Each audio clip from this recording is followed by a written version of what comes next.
All right, good morning, everyone. I am going to give you sort of the rundown on what we do on the day-to-day basis in our department, which is a great multitude of different things. As you all know, we have the print shop, which Tim Hall primarily runs the show there. He does a phenomenal job. He's very passionate about the work he does.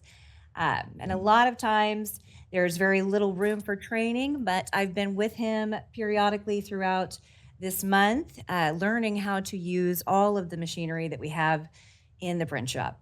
This is the largest piece of equipment we have. This is our Rio printer, and I probably mispronounced that.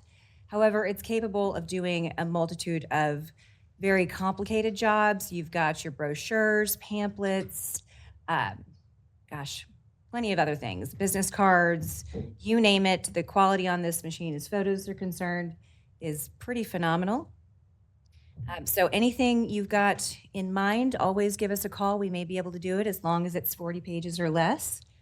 That's typically the margin. This is my favorite piece of machinery that we have. This is the perforator, and it may look a little old to you. That's because it is. That's a dangerous machine. It is a dangerous machine. There's a lot of working components, arms and parts that you could very easily injure yourself on. So when you do, if you decide to come over and tour the print shop, be mindful with long hair, things of that nature could get in the way. Our cutters, we have several. There's 3 in total. They do a lot of different things as well. One is specifically for business cards, which is you'll see at the top right-hand corner of the screen there. The bottom is specifically for larger objects and things that need to be cut down, like booklets and things of that nature. But Tim does a fantastic job in running all of the equipment. This is just a few parts and components. I didn't want to overwhelm everyone with the amount that we have there.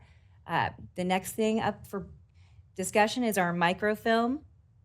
Samantha Turner is our microfilm operator. She is the only one currently who knows how to do it. It is a mysterious object to me right now. We are going to be learning about that in the coming week.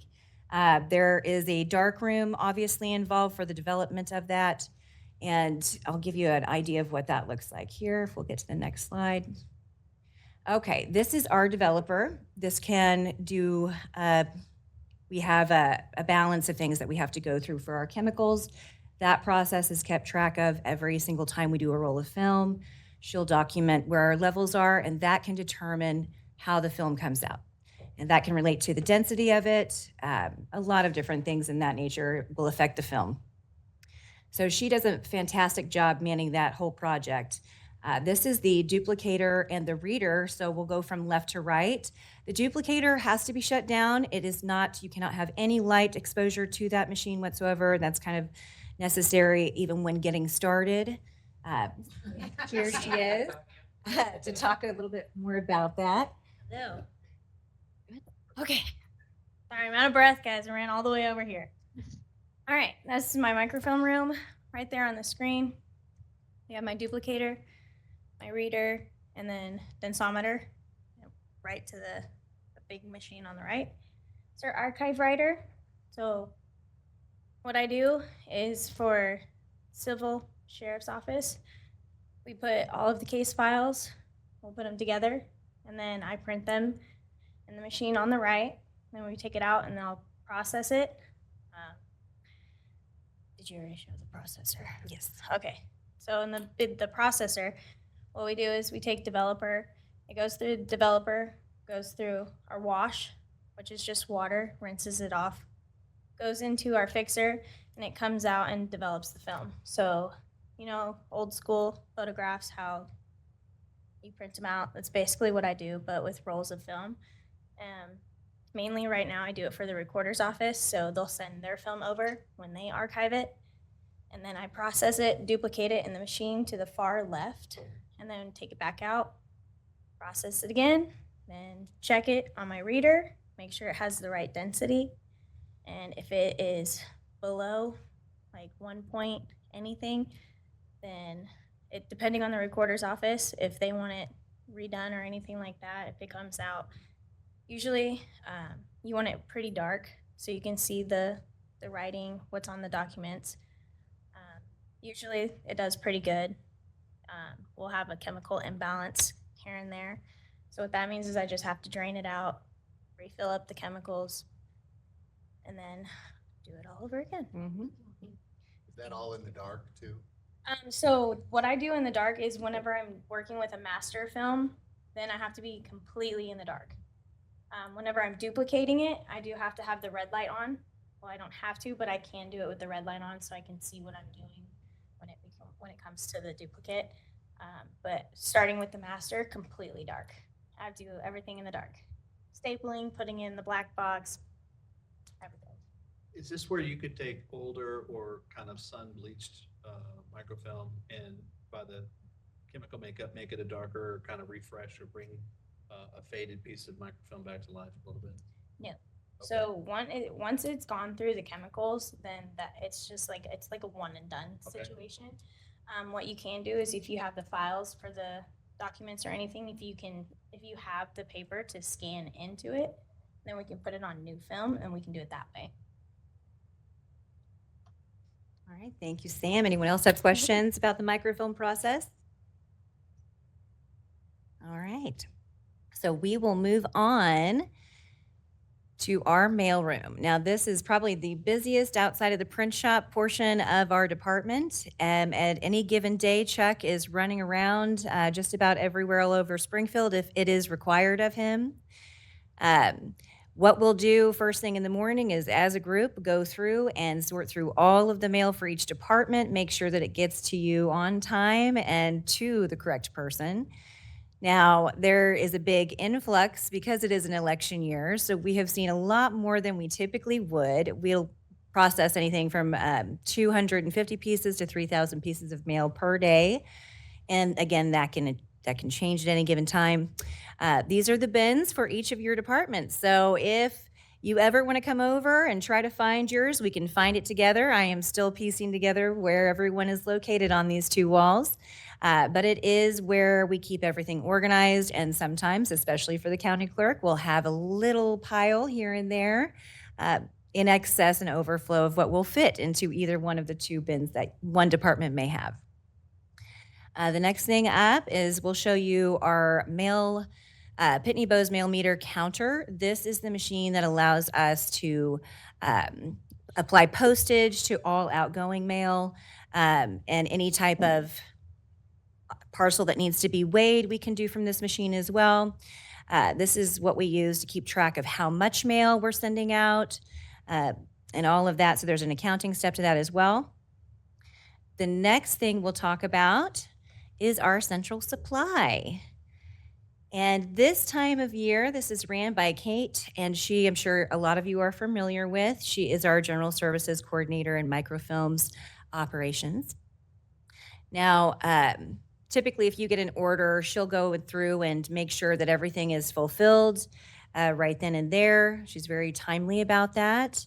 Nothing sits around. This time of year, though, be advised, get your orders in for your Clorox and your Kleenexes. Those are in high demand, even with as warm as it has been. So Flu season, guys. keep that in mind. Keep prepared. that in mind. And of course, going forward, we will always try to compensate for that influx in demand, but we can't predict everything. So while it's there, get it while you can.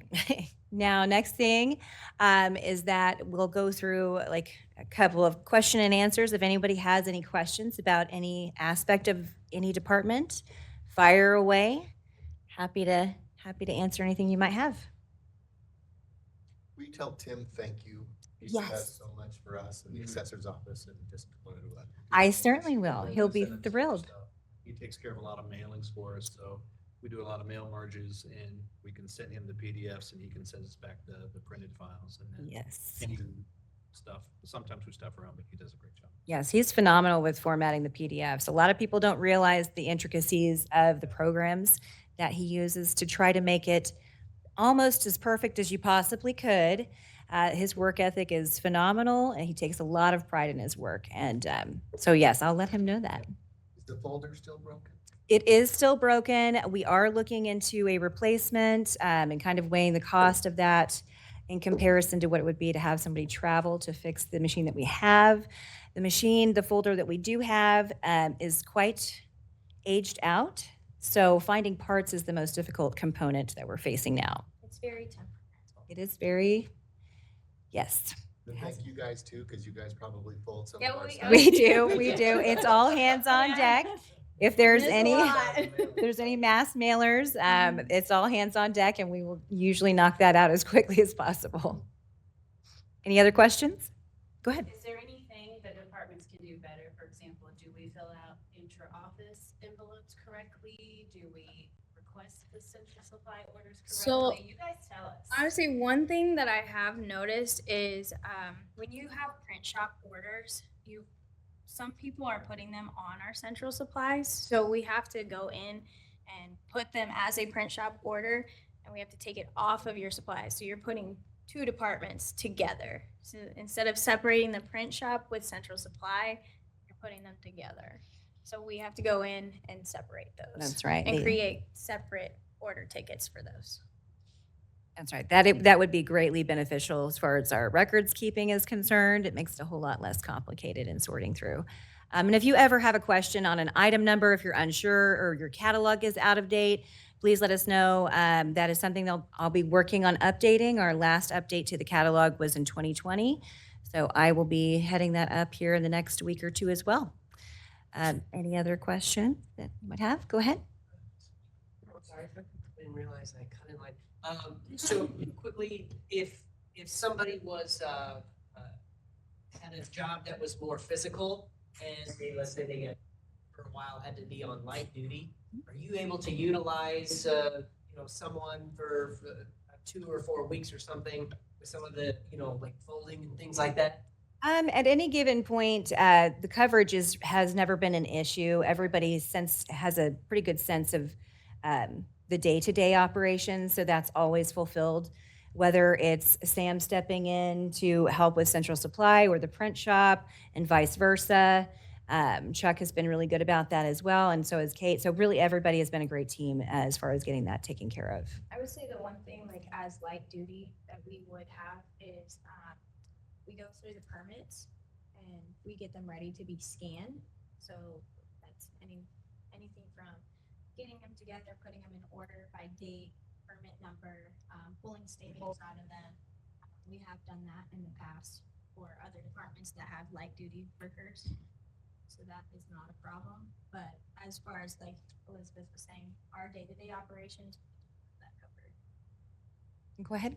Central supply and print orders, are we gonna continue with the paper forms, or would you rather have it electronically? Or- Right now, we're going to continue with the paper forms. We are, of course, always looking to bring it into the next century as far as getting that done electronically. There has been some talk about moving that to an online catalog that will multifunction with the print shop. Be some kind of a Tyler service that could help us. Surely there is. So we'll be looking into that. There has been some discussion of it. So we look forward to the day that when we can convert away from paper, because it is a lot, and we know that it's something that you all have to keep track of as well, and having that paper trail can be very consuming as far as space is concerned. So yeah. I would say I know a lot of people just go ahead and email Tim as well, and he'll create those order forms for you, so you don't have to do that. So other than that, it's the electronic step that I take right now. Thank you. Anyone else? All right. Tough crowd. Yes. Tough crowd. Well, it has been a pleasure speaking to all of you this morning. I apologize if my nerves got the better of me, but as always, great to meet any new faces I haven't had the pleasure of meeting so far. Good to see ones I have already had the pleasure of meeting. And I hope you all have a great rest of your day.